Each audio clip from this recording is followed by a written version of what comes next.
Hey friend, welcome to the Laylee Madi podcast. Today, I'm going to be talking with you all about your assets and what you should include on your speaker page as a creative entrepreneur who is wanting to get more speaking gigs. You are wanting to pitch yourself to take more stages, or whether it be virtual or in person. Maybe you have been a speaker for a while. Maybe you're brand new to this. Either way, I'm going to be taking you guys through some of my top pieces of advice for what to include on your speaker page from an asset standpoint. Now, I do have a free download for you guys with a checklist of what you should include in your speaker page. And a while back, I collaborated with my good friend and incredible designer, Elizabeth McCravey, who has an amazing template for Show It users who want to see exactly what I have included in my speaker page. We went through together and made sure that I included examples of what you should be thinking about including. So if that's helpful to you, we will link all of that in the show notes for you. If you want to grab the freebie for what to include in your speaker page, you can head to layleemadi.com/resources, and there is a quick download for you guys there. But of course, check out the show notes. We'll have everything linked up for you. So let's go ahead and dive in to the top 5 things that I would recommend any prospective speaker or current speaker include on their speaker media kit or website. Now, just to be clear, this is like a huge question I get asked all the time. So this is kind of just like a bonus talking point here. I get asked all the time, do you need a separate website for yourself as a speaker if you want to book speaking gigs? Now, this is such a nuanced topic in general because I teach to creative entrepreneurs who want to include speaking as a part of their business or an additional leg of their business. And so I say for that audience, you do not need to have a separate page. You are absolutely fine to have your website like I do. It's just layleemadi.com/speaking. And that is my speaker page. I don't have a full website dedicated to my speaking for the creative industry. However, if you are going the corporate route where you want to become a sought after speaker for corporate work, where you are getting paid to show up, give a talk, and leave, yes, I would recommend having a separate website and or media kit for your speaking business as a separate entity to your existing business. However, we are focusing this podcast and a lot of what I teach and my upcoming course called the Sought After Speaker System to creative entrepreneurs in the creative industry who want to, like I said, grow your existing business through taking stages, whether it be virtually or in person as a speaker. So in that respect, I would say a media kit or just a page within your existing company's website is more than sufficient to be able to get you booked and busy and out there. So let's dive into those top 5 items that I would have in your speaker page. The first one is obviously going to be your bio. Now, I want to talk a little bit about what that bio should look like versus what you might be envisioning. So a lot of people want to kind of take their regular bio from their About Me page of their website and apply it to their speaker page. And I'm going to stop that thought process right here and encourage you to take a look at your bio through the lens of somebody who wants to book you to speak on a stage versus somebody who falls upon your website and they want to know what you do as a business owner. Those are kind of 2 different descriptions that you would give them, right? Typically, for example, I always like to use myself as an example because it's the easiest one. When somebody stumbles upon my website, I have a lot of different offerings. And so the About Me page is going to dive a little bit deeper into what I do, why I do it, who I do it for, and all of those details for the different offers and things like that. But when they're coming to my speaker page because I'm pitching them, I want them to know what I bring to the table as a speaker in particular. Now, I don't want to overwhelm you here. You can keep this bio short and sweet, but maybe calling attention to things like what makes you unique on a stage? What do you bring to an audience that other speakers don't? What is it about your topics that set you apart, or what about you sets you apart to teach on those topics? So those are some thinking points that you can start mulling over as you're creating your bio. But I would at first just, even if you're overthinking and you're like, I just need to get something on my website, I would consider doing a short and sweet bio that tells a booking agent or a booking host or whoever it is that's looking at your pitch, that tells them what you as a speaker bring to the stage. The second thing I'm going to encourage you to include on your page, and this is the thing that I think gets the most pushback, at least from my clients initially, is samples of you speaking. Now, don't panic. If you have never taken a stage before, or if you don't have incredible footage of you speaking or things that are perfectly curated, and that's what's setting you back in terms of including these examples on your website or in your media kit, I'm going to stop you right here and encourage you that done is better than perfect in this situation. Typically, when people are wanting to book you to speak, but they've never seen you speak before, or if you're pitching somebody, you're doing a cold pitch and you want to get on a stage, but they're not familiar with you, the first thing they're going to do is they're going to want to know what your teaching style is like. They're going to want to know what it's like to be in an audience, to see you teach, to hear you teach, to see how you interact, to see how you connect with audience members.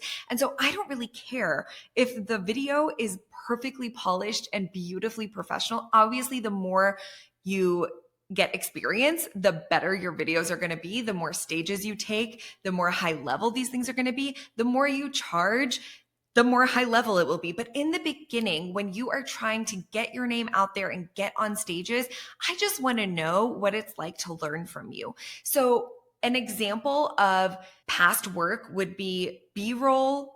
That's totally fine. I prefer hearing you speak, hearing you teach. So if that is an iPhone video from a session, a workshop, a keynote, if you've never done a keynote, maybe it's a virtual session, but it's the video of you teaching. Maybe it's a 5-minute video. Maybe it's clipped. Maybe it's snippets that lead to a link to a longer conversation. And then the last thing I'll say is maybe it's a podcast episode. Ideally, I want to see a video of you teaching versus just the audio. But if audio is all you have right now, link it up.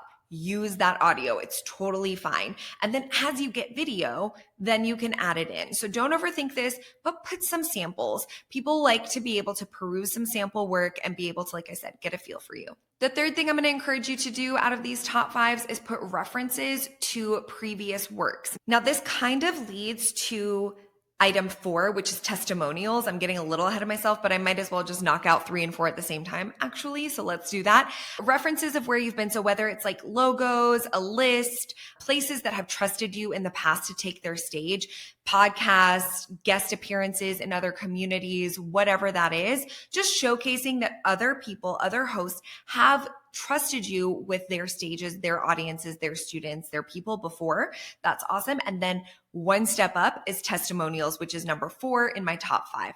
Now, I love a testimonial from a host and I love a testimonial from an audience member.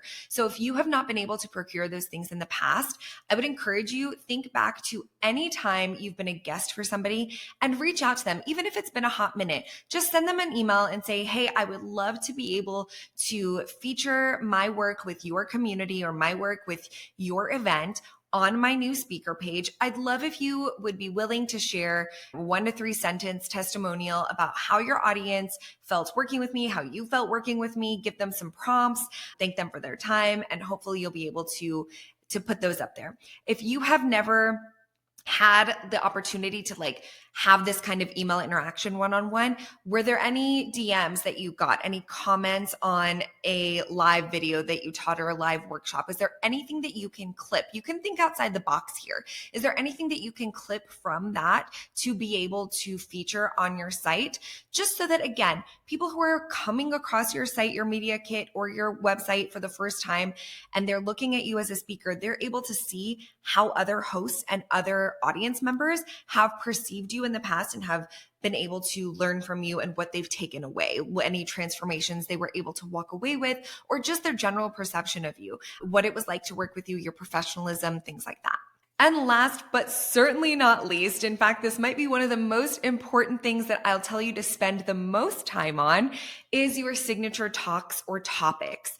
Now, you can list anywhere from 1 to 3 topics, I would say. I mean, you can list as many as you want. I'm not here to tell you what to do, but I recommend 1 to 3 signature talks and topics. And I really want you to spend the most time on this section. Everything else I've been like, take what you have, think outside the box. For this, I want you to really hone in on what are these topics? What are these talks? What is the transformation? What makes it special? What makes it unique? What makes it really exciting? And what makes you the one to book for this topic? If it is a topic that a lot of people talk about, which, let's be honest, this might be something that stands in your way or something that gives you a little bit of self-doubt, is like, again, I'll use myself as an example. I talk a lot about burnout. I talk a lot about productivity. I talk a lot about imposter syndrome. Well, guess what? So do a lot of people. So what makes me uniquely qualified to speak to somebody's audience in particular about these topics? That's what I'm going to think about when I'm creating the sample of my topic or talk list on my website or on my media kit. So that's where I would encourage you to spend the most possible time thinking through. Again, I've got really great resources on this throughout the podcast, and of course through the freebie that you can find at layleemadi.com/resources or in the show notes. But as I'm building out my course that is going to be launching in August of 2025, whenever you're listening to this, it might already be in the universe at this point, I don't know. But as I'm building this out, I'm seeing more and more people, as I get to work with my students on this and really see where people are at, I'm seeing so many people stop themselves from putting all of this out there for so many reasons. But the number one reason I'm seeing is overthinking. And I want to encourage you guys, I'm not telling you not to take it seriously. I love that you're taking it seriously. I want you to take this as a big responsibility, that if you're wanting to get in front of audiences and take up stage and take up space in people's minds and get in there and like really help them, you should be delivering, right? Not telling you not to take it seriously. However, I am telling you that sometimes when we are taking this responsibility heavily, we tend to overthink and stop ourselves before we're ever able to make the ask, make the pitch. So my encouragement to you today is to take those top 5 things. Please take this as a homework assignment. I am going to be your unsolicited free coach right now. And I'm going to tell you what I would tell any of my students. These 5 things are completely doable. You can do them within the next week. And I want to assign this as a homework item for you to compile these 5 things, get them ready to get into a media kit or onto a website, and let me know when you've done it. I want you to report back to me like I'm your coach. Tell me when you get this done so that I can encourage you and I can give you that high five virtually through Instagram, through email, whatever. And just know that I'm cheering you on. You've got this. Go download the freebie. Learn another few things that you can include asset-wise on your website.